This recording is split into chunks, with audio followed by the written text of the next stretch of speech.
Imagine for a moment that you lose everything. Not just your wallet, not just your job, everything.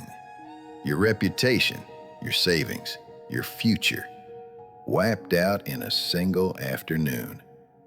Most people would panic. Most would scream at the sky. But in 300 BC, a wealthy merchant named Zeno did something different. After surviving a shipwreck that destroyed his entire fortune, he didn't cry. He didn't beg. He walked into a bookstore in Athens, picked up a book of philosophy, and said these legendary words: "I made a prosperous voyage when I suffered shipwreck." This is the birth of Stoicism. And it begs the question, what did he know that we don't? When people hear the word Stoic today, they think of a statue, cold, emotionless, someone who doesn't feel pain or joy. This is a lie. The Stoics were not robots. They were warriors of the mind.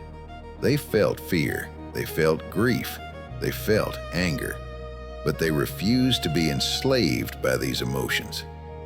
Think of it like this. You are the captain of a ship. The ocean is your emotion.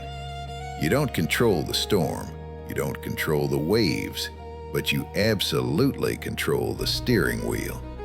Stoicism isn't about suppressing your feelings. It's about not letting them drown you. At the core of this philosophy lies a weapon, a mental tool so powerful it can eliminate 90% of your anxiety instantly.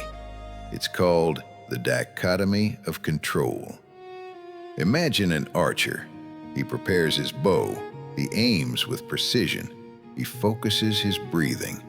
Up until the moment he releases the arrow, everything is in his control. But the second that arrow leaves the string, it is gone. A gust of wind might hit it. The target might move. The archer controls the process, not the outcome. In life, we are all archers. We stress over the outcome. Will I get the job? Will she like me? Will the economy crash? A Stoic focuses only on the aim. If you hit the target, good. If you miss, you accept it and aim again. To build an unbreakable mind, the Stoics gave us 4 cardinal virtues. Think of these as the 4 walls of your mental fortress. First, wisdom. This is the ability to separate truth from noise, to see things exactly as they are, not as you wish them to be. Second, courage.